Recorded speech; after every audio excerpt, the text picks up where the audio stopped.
शिक्षकों की कमी की वजह से बंद पड़े कालीगंज आदिवासी जूनियर हाई स्कूल का निखिल बंग शिक्षक समिति के एक प्रतिनिधि मंडल ने निरीक्षण किया। प्रतिनिधि मंडल का नेतृत्व संगठन के अनुमंडल सचिव संजय मणि ने किया। साथ ही Chopra zone secretary Kushal Bhattacharya, Islampur zone secretary Jayanta De और संगठन के दूसरे नेता भी मौजूद थे। स्कूल की मौजूदा हालत देखने के बाद उन्होंने गहरी चिंता जताई। गौरतलब है कि 2011 में बना कालीगंज आदिवासी जूनियर हाई स्कूल कभी 100 से ज़्यादा स्टूडेंट्स के साथ ठीक-ठाक चल रहा था। आदिवासी और पिछड़े इलाकों के बच्चों को शिक्षा के मुख्य धारा में लाने के मकसद से बना ये स्कूल स्थानीय लोगों के लिए उम्मीद की किरण था। लेकिन समय के साथ शिक्षकों का संकट बहुत बढ़ गया। हाल ही में इकलौते अतिथि शिक्षक प्रदीप कुमार घोष के रिटायर होने के बाद स्कूल में कोई टीचर नहीं बचा है। उससे पहले स्कूल के इकलौते परमानेंट टीचर रमित कुमार दास का ट्रांसफर हो गया था और वे कहीं और चले गए थे। आरोप है कि इतने लंबे समय से प्रशासन ने कोई दूसरा तरीका नहीं निकाला है और न ही नए शिक्षकों की नियुक्ति की है।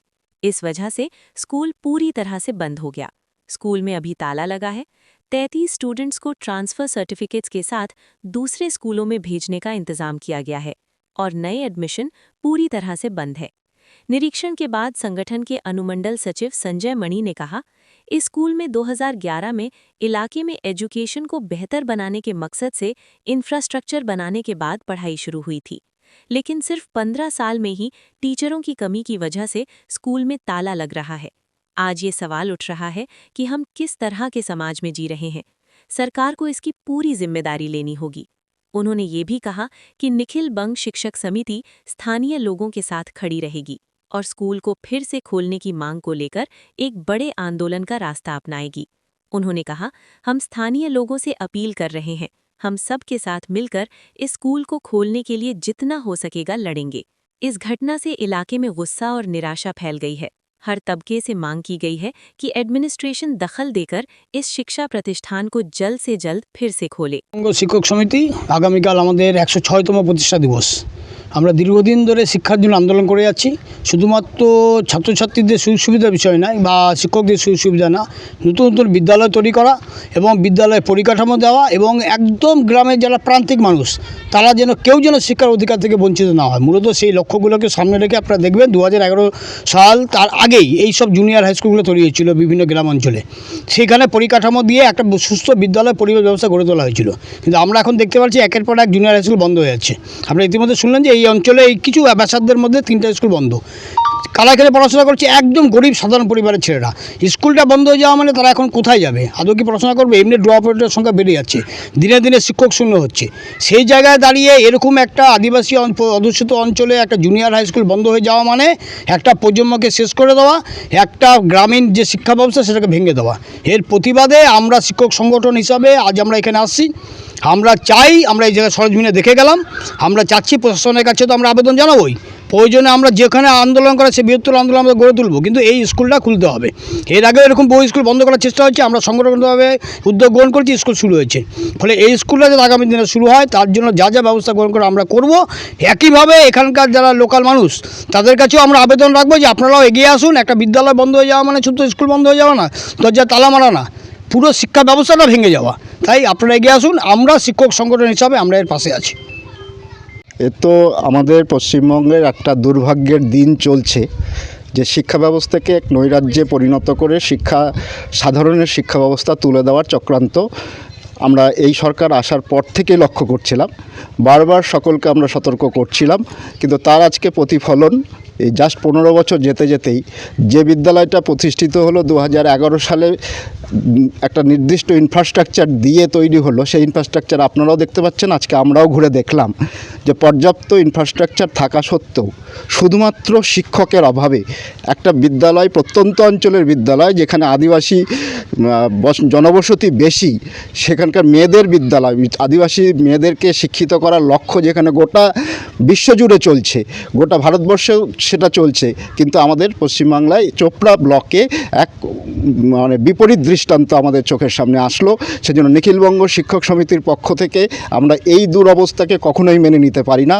এর প্রতিবাদ, এর যে জায়গা এবং এই স্কুলটাকে পুনরায় স্থাপন করার জন্য যা যা উদ্যোগ দরকার এবং আগামী দিনে যে যে আমাদের পথ অবলম্বন করতে হবে সে পথের জন্য আমরা অগ্রসর হতে বাধ্য হচ্ছি। যে এই রাজ্যের মুখ্যমন্ত্রী হচ্ছে একজন মহিলা, একটা মহিলা মানে মেয়েদের বিদ্যালয় উঠে যাচ্ছে, এবং এই যে আমি সেখানে যা শুনতে পারলাম এই 2 বছরের মধ্যে 3টে স্কুল এখান থেকে উঠে গেল, তার মধ্যে 2টো হচ্ছে মেয়েদের বিদ্যালয়, বালিকা বিদ্যালয়, যেটা উঠে যাচ্ছে। অর্থাৎ নারী শিক্ষার ক্ষেত্রে এই সরকার যে উদাসীন তার একটা জ্বলন্ত দৃষ্টান্ত এগুলো। এই জিনিস কখনোই আমরা শিক্ষক সমাজ হিসাবে, শতাব্দী প্রাচীন শিক্ষক সংগঠন হিসাবে এটা আমরা কখনোই মেনে নিতে পারি না। ফলে এই জুনিয়র হাই স্কুল একসময় হাই স্কুলে উত্তীর্ণ হবে, হাই স্কুল থেকে উচ্চ স্তর হাই স্কুলে উন্নীত হবে, এটা আমরা আশা করতে পারি। একটা বিদ্যালয় উঠে যাচ্ছে, প্রাইমারি থেকে জুনিয়র, জুনিয়র থেকে হাই, হাই থেকে উচ্চতর হাইয়ে যাবে, এটা না হয়ে তার বিপরীতমুখী যাচ্ছে।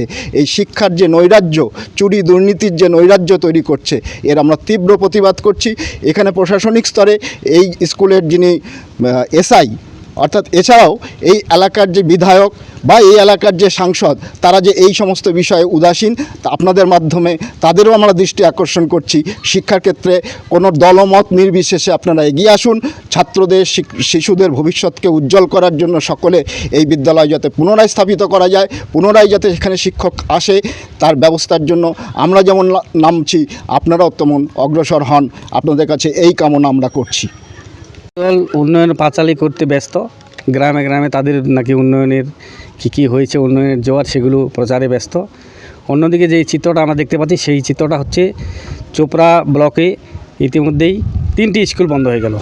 একটি হচ্ছে জুনিয়র গার্লস হাই স্কুল, 2টি হচ্ছে জুনিয়র হাই স্কুল। আমরা যে স্কুলের সামনে দাঁড়িয়ে রয়েছি সেটা হচ্ছে কালীগঞ্জ আদিবাসী জুনিয়র হাই স্কুল। কালীগঞ্জ আদিবাসী জুনিয়র হাই স্কুল বন্ধ হয়ে গেছে।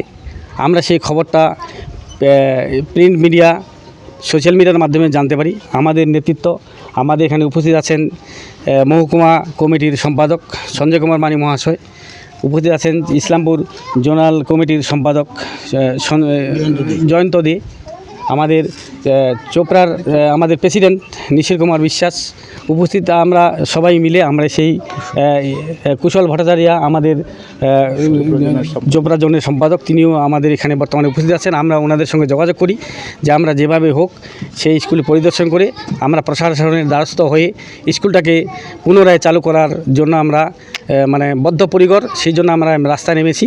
আজকে আমরা দেখে গেলাম, সমস্ত কিছু গ্রামের মানুষের সঙ্গে আমরা কথা বলবো, প্রশাসনের সঙ্গে আমাদের নেতৃত্বদের নিয়ে আমরা প্রশাসনের সঙ্গে বসে আলোচনা করে যাতে স্কুলটিকে পুনরায় পঠন পাঠন চালু করা যায়। আমরা যে ইনফ্রাস্ট্রাকচার দেখলাম স্কুলে, তাতে ঘর বাড়ি, toilet, everything is okay, no problem.